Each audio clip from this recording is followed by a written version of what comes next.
India, la joya de la corona del Imperio Británico, el mismísimo símbolo del imperialismo, celebraba su libertad.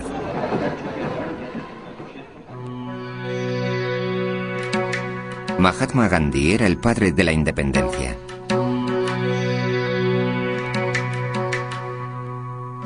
Su ideal económico era una India sencilla, de aldeas autosuficientes. Pandit Nehru, el primer ministro, deseaba industrializar la India y compaginar la democracia parlamentaria al estilo británico con la planificación estatal al modo soviético. En la década de los 50, la India fue la meca de los economistas. Nombre a cualquier economista del mundo y seguro que fue asesor del gobierno hindú. Y sus consejos eran: deben adoptar un modelo de desarrollo industrial dirigido por el Estado. El sector público debía ocupar lo que se había dado en llamar los puestos de mando de la economía. Por ese motivo, el acero, el carbón, la maquinaria, los bienes de capital, todos los aspectos de la industria pesada pertenecían al sector público y no a la iniciativa privada. Nehru depositó sus esperanzas en la tecnología. Nehru era un pensador racionalista y quiso aplicar la ciencia y la tecnología a la resolución de la terrible pobreza generalizada reinante en la época de la independencia. Bajo el gobierno de Nehru, el dirigismo estatal obtuvo el rango de ciencia. Nehru siempre estaba reclutando intelectuales de la India para su causa de la planificación estatal. Y el genial estadístico Mahalanobis era el director del Instituto Hindú de Estadística. Nehru solicitó a Mahalanobis que urdiese un plan económico. El brillante Mahalanobis consiguió reducir todo el conjunto de la economía hindú a una sola fórmula matemática.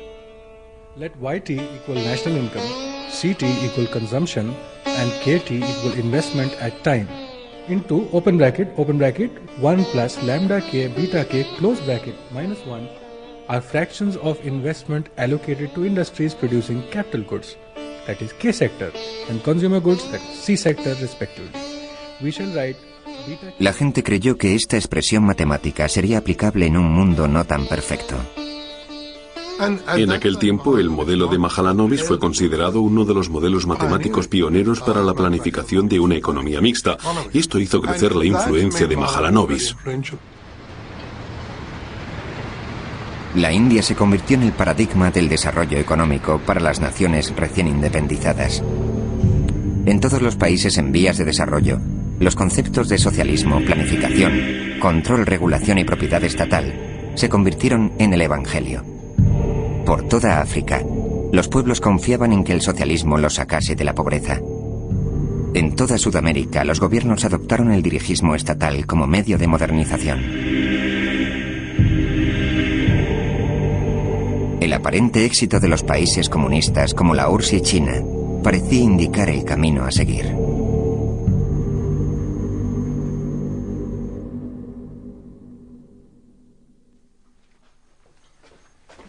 Hacia 1950, la economía de mercado de Hayek estaba tan desprestigiada que cuando buscó trabajo en la enseñanza estadounidense, solamente una universidad se mostró dispuesta a contratarlo.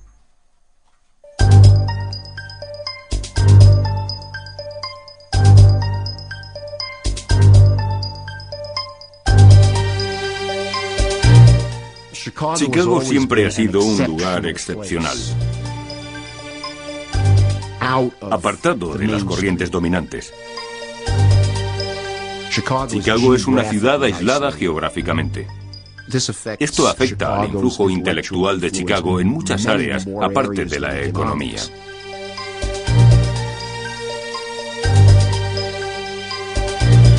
La influencia intelectual de la Universidad de Chicago llegaría a crecer. 8 de sus profesores y 11 economistas de Chicago han obtenido el premio Nobel. Los modos de la gente no eran muy correctos. Estaban interesados en las ideas y en la discusión y no reparaban en si alguien se enojaba. Los almuerzos del Club Quadrangle cobraron fama por la intensidad de las discusiones intelectuales. Y un hombre en concreto llegó a destacarse en aquellos debates. Milton Friedman se convirtió en el mayor exponente de la corriente económica que se dio en llamar Escuela de Chicago. La Escuela de Chicago tenía la firme convicción de que el mejor medio para controlar la economía consistía en reducir al mínimo la intervención estatal y potenciar el mercado libre.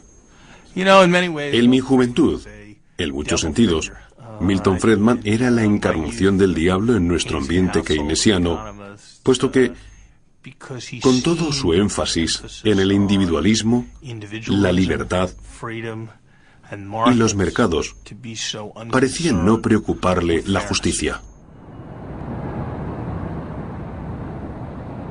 Quizá los liberales renegasen de la Escuela de Chicago, pero Hayek se sentía a sus anchas en una atmósfera intelectual tan parecida a la de Viena durante su juventud. Opinamos que las fuerzas de mercado no son más que eso, fuerzas. Son como el viento y las mareas. Si tratas de ignorarlas, te expones a unos riesgos. Si consigues encontrar el medio de ordenar tu vida controlando estas fuerzas en beneficio de la sociedad, ese es el camino a seguir.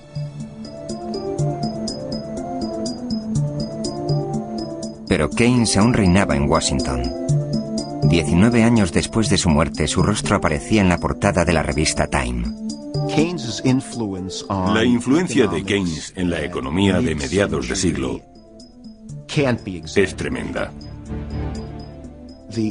Los economistas advertían a los políticos: la única razón de los malos resultados económicos es que el gobierno no hace todo lo que debe. Suena casi a planificación central, ¿no?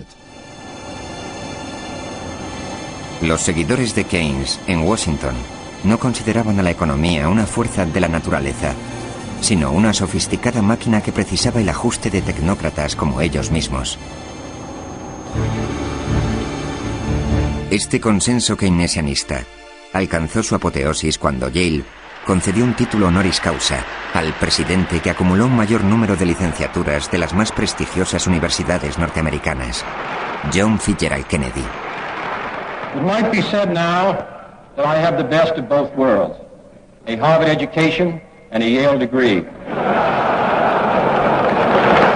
Para Kennedy, Keynes se había impuesto en la controversia. La batalla ideológica había finalizado. What is at stake in our economic decisions today is not some grand warfare of rival ideologies which will sweep the country with passion, but the practical management of a modern economy.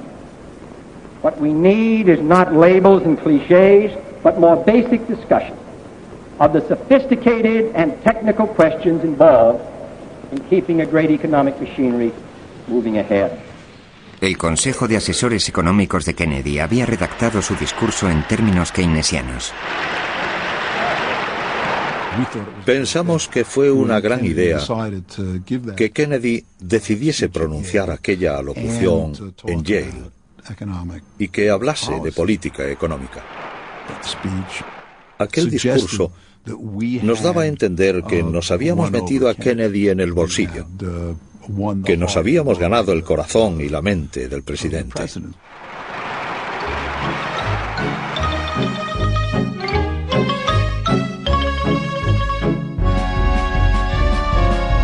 Durante la era que se dio en llamar los 30 años gloriosos, la economía keynesiana había ido cumpliendo con lo prometido.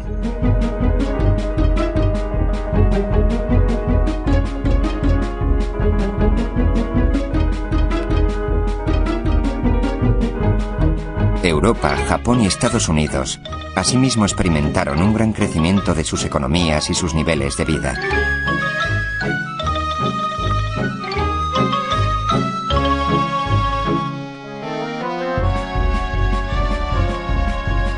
La gente disfrutaba de una prosperidad inimaginable en la posguerra mundial.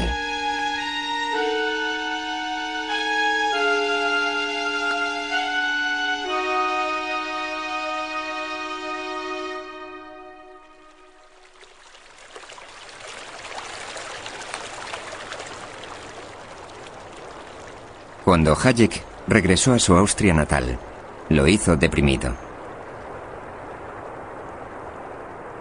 El éxito de la economía mixta hacía que su tesis del mercado libre y el mismo Hayek pareciesen más improcedentes que nunca.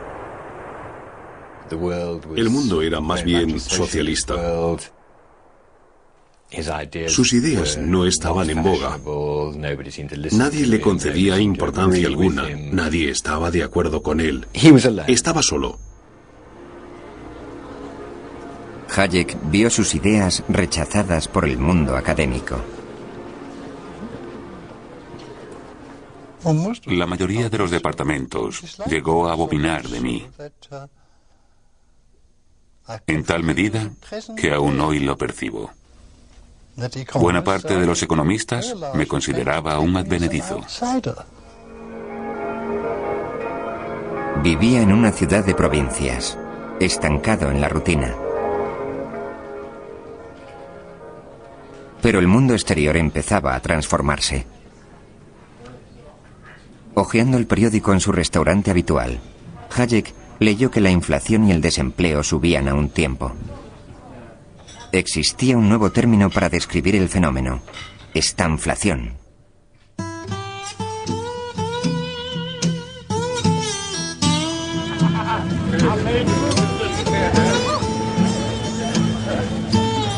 Tras los 30 años gloriosos de crecimiento, la economía estadounidense experimentaba problemas. En resumen, la economía, de algún modo, no conducía a nada y padecía una inflación de la que no tenía visos de sanar. Se podría decir que es el malestar de la economía. La estanflación significó el fin de la inocencia keynesiana. Se producían dos fenómenos cuya simultaneidad los keynesianos consideraban imposible. Se daba por un lado un estancamiento de la economía con una alta tasa de paro y por otro una inflación con un veloz aumento de los precios. El presidente Nixon hizo realidad los sueños de los economistas de la Escuela de Chicago. Milton Friedman fue nombrado asesor especial y a George Shultz se le encomendó el presupuesto de la nación. Going back to your comment about the wholesale price index a moment ago, one of the big areas where prices were going up at wholesale very rapidly was lumber and other materials associated with home building. Pero el presidente no prestaba atención. Trató de salir del atolladero incrementando el gasto público. Para más, Henry añadió: ahora soy keynesiano. Esta declaración horrorizó a sus seguidores conservadores.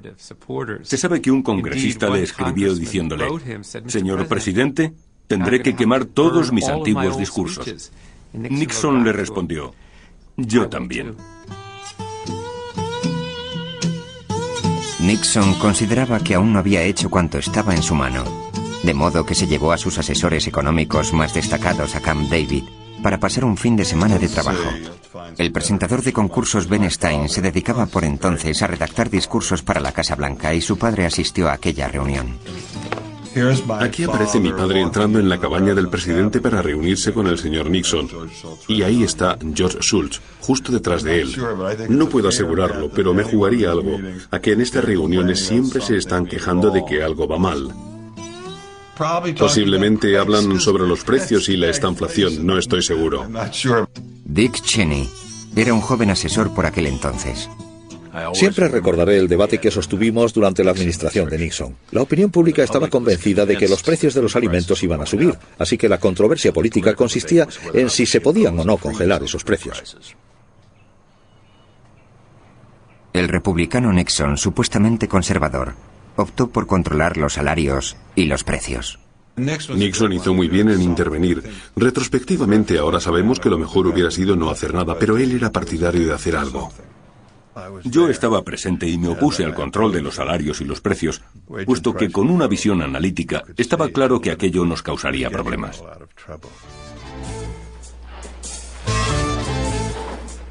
Time has come for a new economic policy for the United States.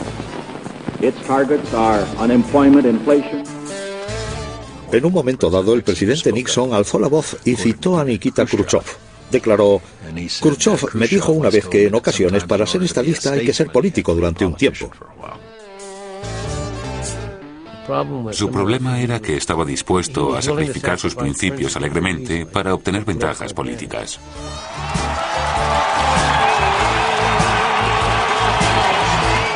Los votantes dieron el visto bueno a la guerra contra la carestía de Nixon. Fue reelegido por abrumadora mayoría. La economía no tuvo tanto éxito. En poco tiempo, la economía se desmandó. La gente no podía cubrir los gastos. Los rancheros dejaron de enviar reses al mercado. Los granjeros empezaron a sacrificar a sus pollos. En lugar de controlar la inflación, provocaron la escasez.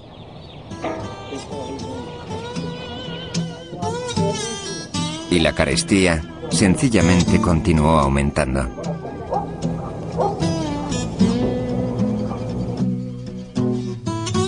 La última vez que vi a Nixon en el despacho oval con George Shultz, el presidente me dijo: no culpes a George por este asuntillo del control sobre los sueldos y los precios, refiriéndose a George Shultz. Y yo le respondí: no, señor presidente, no culpo a George, lo culpo a usted.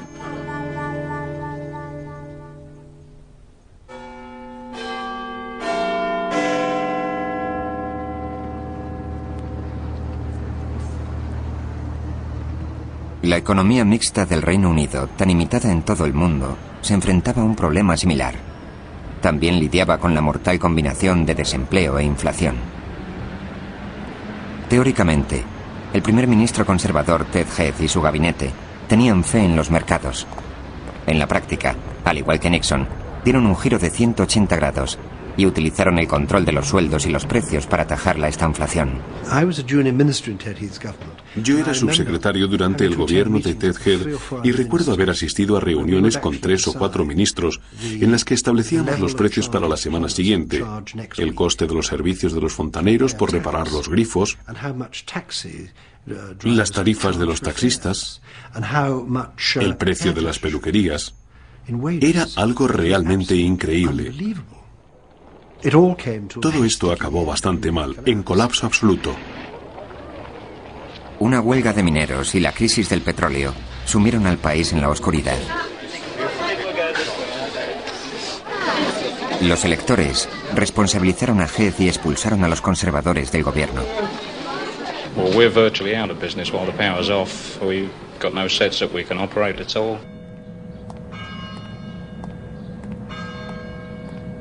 Uno de los ministros del gobierno desbancado, Keith Joseph, quizá fuese un intelectual idealista, pero su búsqueda de soluciones innovadoras iba a transformar el pensamiento económico y social, no solo del Reino Unido, sino de todo el mundo. Keith llevaba un cilicio. Se golpeaba el pecho y decía: nosotros somos los culpables, nos equivocamos, y se golpeaba el pecho. Lo llamábamos el monje loco. But all the time I was in favor of shortcuts to utopia. I was in favor of the government doing things because I was so impatient for good things to be done. Y cuando apareció en televisión, tenía una vena en la cabeza que palpitaba insistentemente. Y la gente se dijo: la verdad es que este hombre es un personaje curioso. No obstante, empezó a replantearse la política conservadora. Su búsqueda trajo a Keith Joseph hasta este lugar, donde, alentados por Hayek, un grupo de almas gemelas había instituido un comité asesor intitulado Instituto de Asuntos Económicos. El instituto fue fundado en 1957.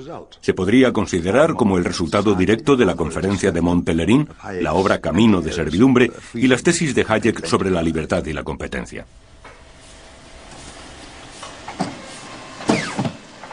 Con el celo del converso, Joseph comenzó su prédica sobre las bienaventuranzas de la libertad de mercado. Por medio de una serie de panfletos pasó a la ofensiva intelectual, atacando a la economía mixta y defendiendo la doctrina capitalista.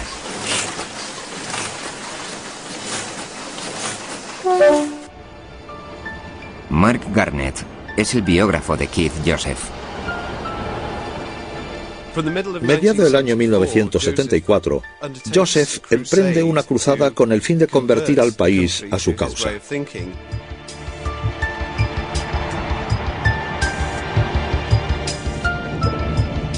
Quiere llevar la batalla al mismísimo corazón del campo enemigo.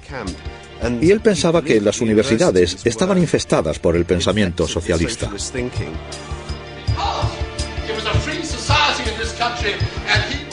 Cogió al toro por los cuernos, defendiendo una tesis desconocida hasta entonces para muchos.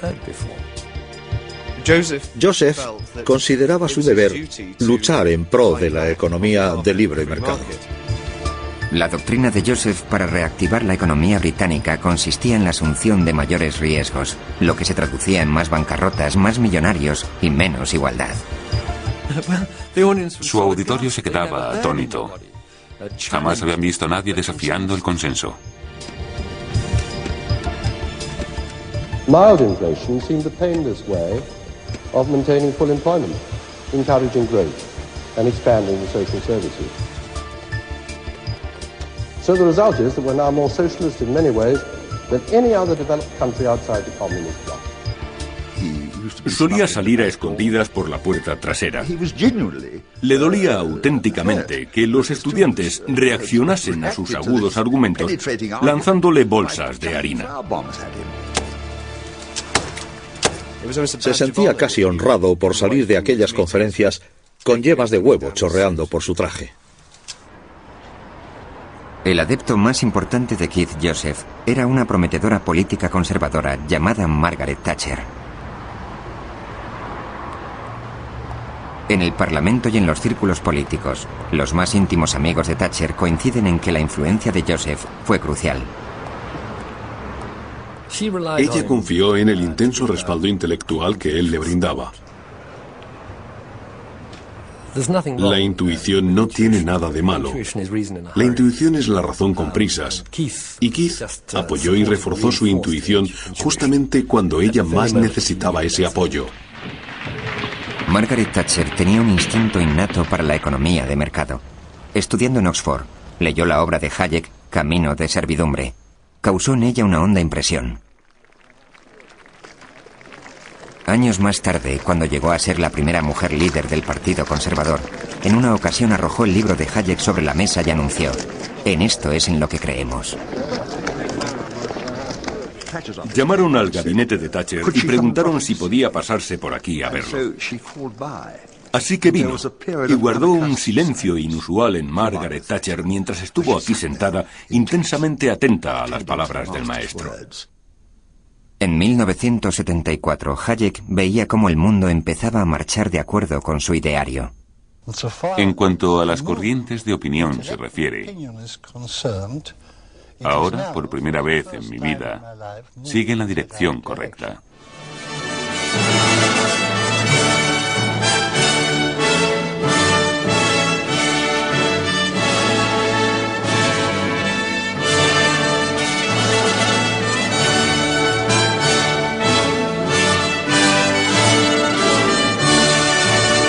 El año 1974 significó un punto de inflexión en la batalla ideológica.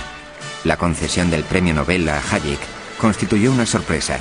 Sin embargo, la balanza empezaba a inclinarse en favor de Hayek en detrimento de Keynes. Me gustaría señalar que cuando era joven, solo los ancianos creían aún en la economía de mercado. En mi madurez, yo era casi el único que creía en ella. Y ahora tengo el placer de haber vivido lo suficiente como para ver que los jóvenes vuelven a creer en ella. Y esta es una transformación muy importante.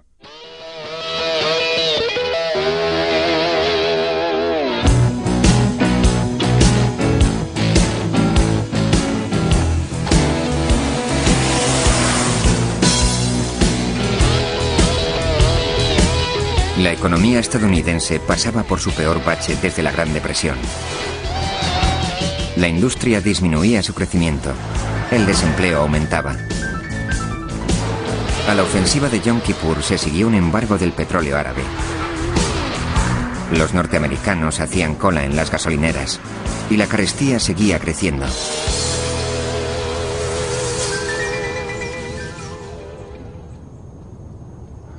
La Escuela de Chicago siempre había sostenido que las rígidas regulaciones estatales no hacían sino elevar los precios y exacerbar la inflación. Ahora muchos se preguntaban si la libre competencia podía remediar la estanflación. ¿Qué efecto tiene regular las aerolíneas? ¿Qué efecto tiene regular el transporte por carretera? ¿Qué efecto tiene regular las líneas ferroviarias? Frecuentemente la carestía. En lugar de permitir la competencia, la suprime.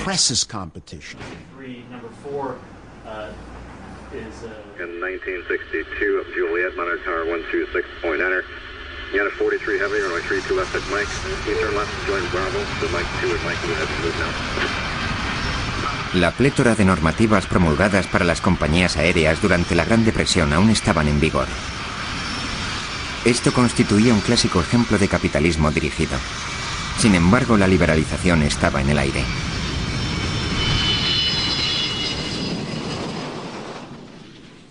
El senador demócrata Ted Kennedy encomendó a Stephen Breyer, hoy miembro del Tribunal Supremo y entonces profesor de Harvard, una investigación sobre las regulaciones de las aerolíneas. Descubrimos que aún continuaban las mismas empresas que en 1938, es decir, las grandes compañías y ni una sola nueva. Los responsables de la aviación civil comparecieron para testificar en las sesiones de investigación. Resulta que invertían el 5% de su tiempo en refrenar los precios demasiado elevados y el 95% en detener los precios demasiado bajos, pero siempre trataban de mantener los precios altos, no bajos. Naturalmente, las compañías aéreas consolidadas estaban muy contentas con tal componenda. Y les preguntábamos, ¿cuándo fue la última vez que dieron la concesión de una nueva ruta? La regulación suponía que las grandes compañías como Pan Am nunca debían competir con las recién llegadas.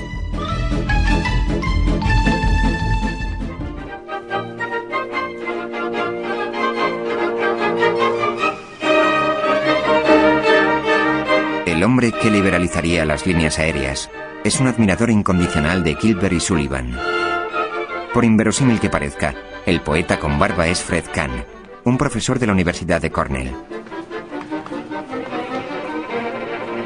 Kahn deseaba una normativa más suave y permisiva, en la que el mercado fuese libre para perseguir la obtención de beneficios, sin tener que soportar el peso muerto de un Estado abotargado.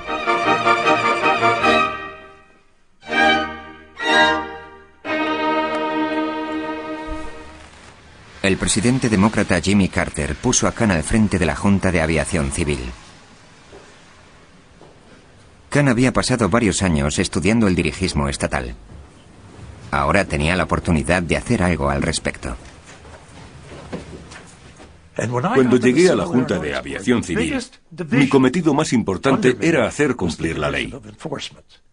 Enviaba a agentes del FBI que imponían sanciones si descubrían descuentos secretos. Les imponíamos una disciplina. Estaba prohibido competir en precios, lo que implicaba la ilegalidad de los descuentos ofrecidos a las agencias de viajes.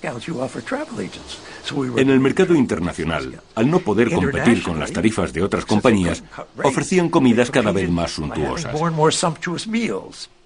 De hecho, regulábamos hasta el tamaño de los bocadillos. Cuando Kahn acabó su labor en la Junta de Aviación Civil, lo único que restaba por hacer era desmantelarla.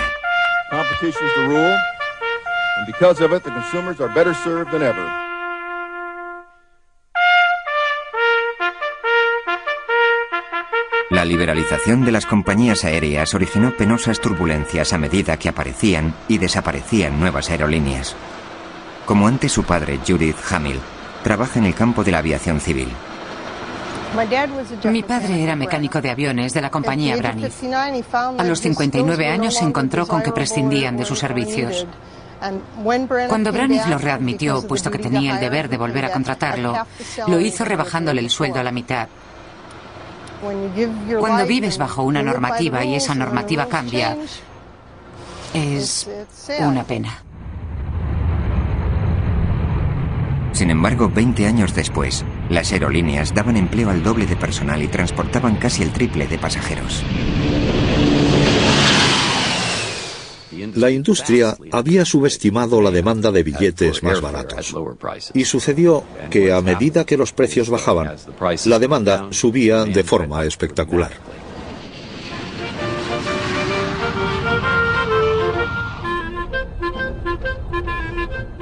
Una vez que fueron libres para competir, empezaron a lanzar pasajes superahorro y pasajes supervértice, pasajes patata, pasajes cacahuete.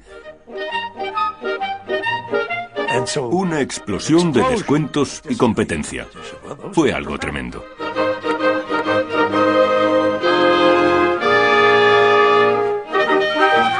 La liberalización de la economía norteamericana estaba en marcha. Y ahora esta doctrina estaba a punto de entrar en los mismísimos dominios de Gilbert y Sullivan.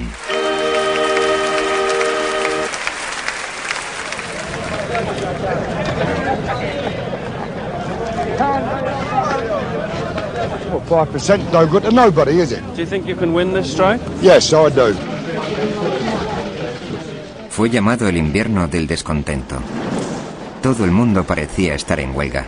I think it stinks like all the other damn strikes in this country run by the filthy socialist communist unions. Los basureros pararon. Asimismo las ambulancias. Y en caso de muerte los sepultureros también estaban en huelga.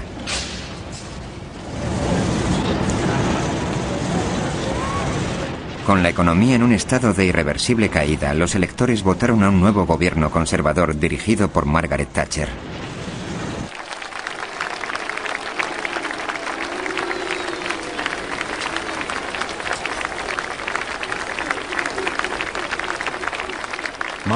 Margaret Thatcher fue elegida primera ministra el día del cumpleaños de mi padre. Así que le envió este telegrama desde Freiburg.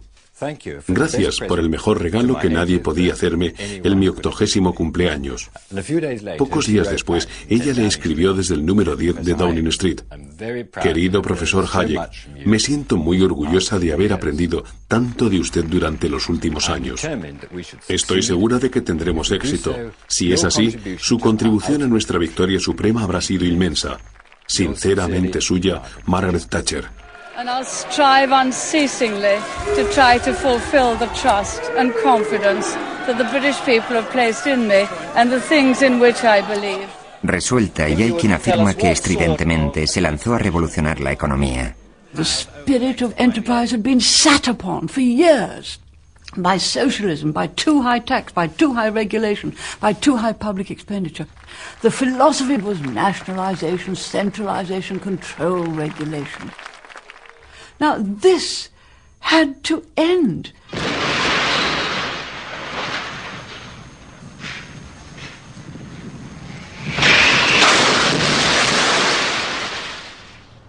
Thatcher contuvo el gasto público y cerró el grifo de los subsidios a las empresas. Se siguieron miles de quiebras y una alta tasa de desempleo. Muchos pensaban que esto no le importaba. Gran Bretaña pocas veces había estado tan dividida.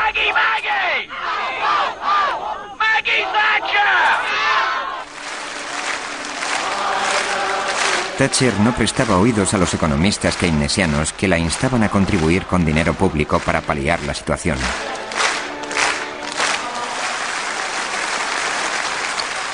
Those who urge us to relax the squeeze, to spend yet more money indiscriminately in the belief that will help the unemployed and the small businessman, are not being kind or compassionate or caring.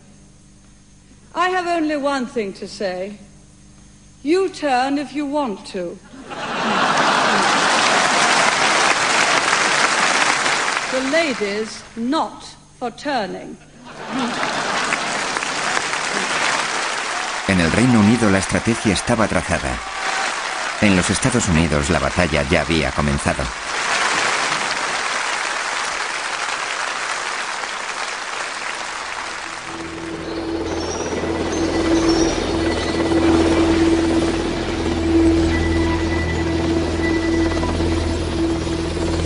La economía estadounidense estaba en recesión. El presidente Carter hablaba de malestar y pérdida de confianza. La revolución iraní había provocado una nueva crisis del petróleo y el secuestro de la embajada estadounidense en Teherán. Pese a la puesta en marcha de la liberalización, la inflación alcanzaba un cota sin precedentes. Los esfuerzos de Carter por ajustarse a la fórmula keynesiana e incrementar el gasto público eran un callejón sin salida. Jimmy Carter posiblemente llevó el keynesianismo a su punto culminante y sencillamente no funcionó. El rival de Carter era el republicano Ronald Reagan. Reagan compartía la filosofía económica de Margaret Thatcher. Durante más de 20 años había hecho campaña contra la ortodoxia keynesiana y a favor de las tesis de Hayek y Friedman en torno al mercado libre. Vote for me if you believe in yourself. If you believe in your right to control your own destiny and plan your own life. Yes, and have to say with the spending of your own money.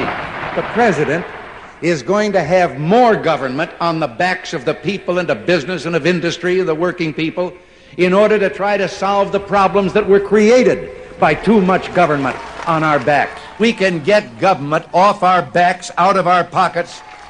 This kind of indifference to economic disaster must be ended, and it'll be ended by having a different kind of leadership. Los estadounidenses votaron por el cambio y Reagan alcanzó la presidencia. La situación era la siguiente.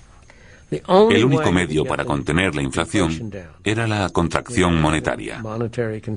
Y era imposible ponerla en práctica sin sufrir una recesión pasajera. Obviamente, ¿quién desea una recesión?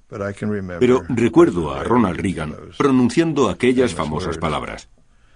Si no es ahora, ¿cuándo? Si no somos nosotros, ¿quién? El desempleo alcanzó el 10%. Nadie había imaginado cuán duro iba a resultar.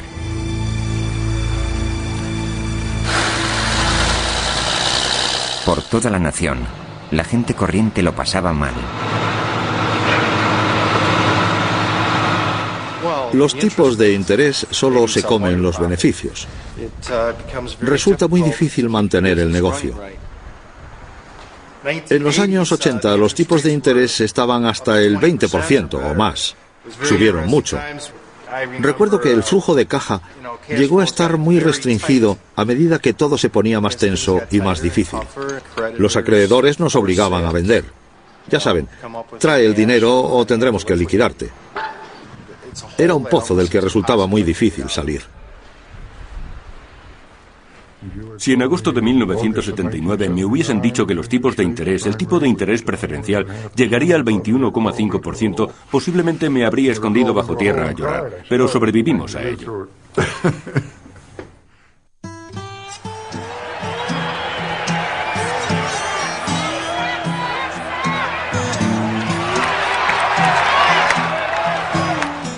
Había costado 3 años. 3 años de creciente enojo de la ciudadanía. 3 años de auténtica penuria para millones de norteamericanos. Pero en 1982 se había dado muerte al dragón de la inflación.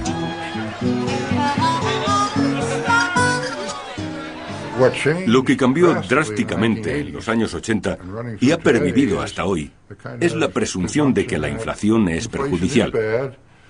Y la principal tarea de un banco central es prevenirla. Es una concepción completamente distinta a la de los años 50 y 60. Ladies and gentlemen, the President of the United States. Reagan y Walker habían corregido el rumbo de la nueva economía estadounidense. From our very first day, we've been working to undo the economic wreckage they left behind. Su política recibió el nombre de Reaganomics y se componía de 4 ingredientes básicos. El primero era una moneda fuerte. El segundo, la liberalización. El tercero, la moderación impositiva. El cuarto, recorte del gasto público. Ahora parece bastante convencional, pero cuando Reagan salió elegido, sus émulos lo vilipendiaron calificándolo de extremista radical. They just can't accept that their discredited policies of tax and tax, spend and spend are at the root of our current problems. La rebaja de los impuestos de Reagan, la mayor de la historia, llevó al país a un enorme déficit. Sin embargo, la economía empezó a crecer sin cesar. No me cabe duda alguna de que aquellas medidas de Reagan, la reducción de los impuestos, y el hincapié que hizo en la liberalización dieron rienda suelta a las fuerzas constructivas básicas que conforman el mercado libre. Y desde el año 83 en adelante el crecimiento ha sido continuo.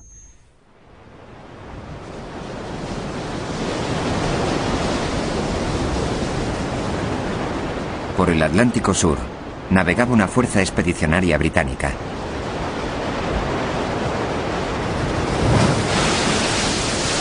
Argentina había reconquistado las Islas Malvinas a Gran Bretaña.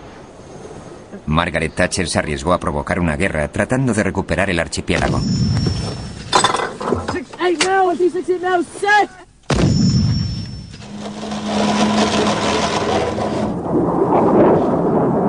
Antes de la guerra, su popularidad estaba bajo mínimos.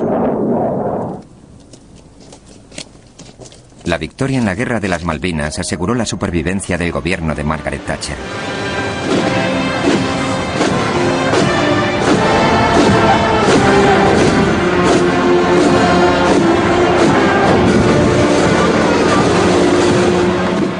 Las Malvinas la salvaron. Las Malvinas le concedieron una prórroga para llevar a cabo las medidas políticas que había acometido, que por entonces aún no arrojaban resultados. En efecto, se lo jugó todo en las Malvinas y triunfó rotundamente.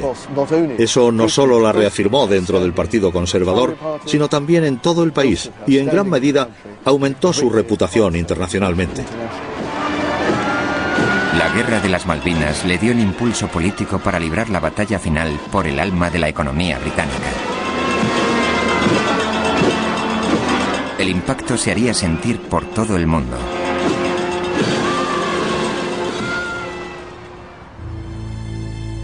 En 1945, el gobierno laborista de Attlee había nacionalizado los puestos de mando de la economía, socializando las principales industrias y sometiéndolas al control estatal. Ahora los thatcherianos consideraban estas industrias estatales su principal objetivo. So the whole efficiency of nationalized industries was running down. Why should they be efficient? They had access to the treasury purse. Thatcher puso fin a su dependencia de los subsidios estatales y la sometió a la disciplina del mercado. Las industrias estatales se caían en pedazos, perdían enormes sumas de dinero, subían los precios desproporcionadamente y aún así eran incapaces de obtener beneficios. Estaban esquilmando al país, al contribuyente, y sus clientes estaban insatisfechos. Las minas de carbón y el sindicato de mineros se convirtieron en el mayor reto de Thatcher. Los mineros eran el último bastión del pensamiento socialista en el Reino Unido. La confrontación del gobierno de Thatcher con los mineros fue uno de los acontecimientos político-económicos más significativos de la economía mundial. El 75% de las minas de carbón del Reino Unido eran deficitarias. El gobierno debía invertir 3.000 millones de euros anuales para mantenerlas en funcionamiento. Pero estas cifras parecían irrelevantes a hombres como Ken Capstick, uno de los socialistas radicales que dirigían el sindicato minero. Nos decían que en los Estados Unidos, por ejemplo, el carbón recién extraído era más barato que el de aquí. Los dirigentes sindicales daban los subsidios estatales por bien empleados y servían para que 180.000 mineros pudieran trabajar y alimentar a sus familias. Los mineros decían, y recuerdo oírselo decir, mientras tenga estas manos, siempre tendré trabajo.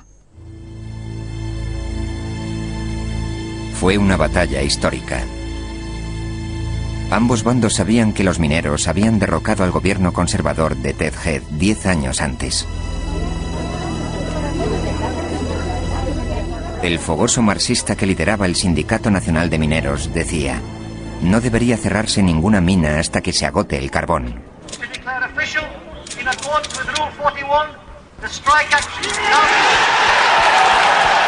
The issue before our members is very clear.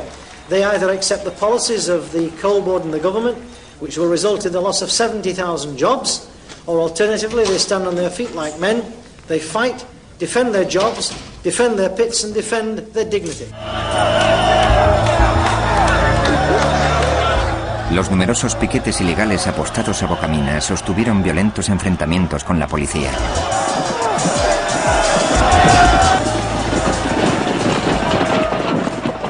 Los mineros y sus familias tenían una escala de valores seguramente incomprensible para Thatcher. Los valores socialistas y cristianos que, en muchos sentidos, van de la mano. Los mineros resistieron durante más de un año, hasta que las escisiones internas y el deseo de muchos de regresar al Tajo acabaron con la protesta. And then, suddenly, it collapsed, the strike, and the most powerful union, with the most militant leader, had failed. Quizá el mayor damnificado político fuese el Partido Laborista, que siempre se había opuesto a la política mercantilista de Thatcher. Llegué a la política procedente de una región donde vive una arraigada comunidad minera. El problema de la izquierda en tiempos pasados era que identificaba interés público con propiedad pública y regulación pública. Asumía, por consiguiente, que los mercados no eran de interés público. Hemos tenido que explicarnos a nosotros mismos y al país, y creo que ahora ya es posible explicárselo también al resto del mundo, que los mercados son de interés público.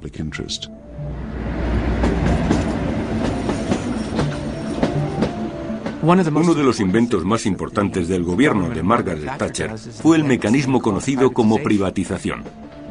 Esto es, tomar estas compañías estatales, estas industrias nacionales, y vender acciones. Uno por uno, el gobierno de Thatcher puso todos los puestos de mando de la economía británica en venta. La electricidad, el teléfono, el petróleo, el gas, el carbón, el acero, el ferrocarril, las líneas aéreas, incluso el agua. En poco tiempo, 2/3 de la industria estatal habían pasado a manos del sector privado. La batalla por dilucidar quién debía controlar los puestos de mando de la economía británica, el gobierno o el mercado, había terminado. Lo que hizo Margaret Thatcher en Gran Bretaña y los principios que introdujo se imitaron en todo el mundo. En Asia, América Latina, incluso en África y en cierta medida en Oriente Medio. La contemporaneidad de los gobiernos de Reagan y Thatcher fue enormemente importante para que la opinión pública mundial aceptase un nuevo enfoque de la política económica y monetaria.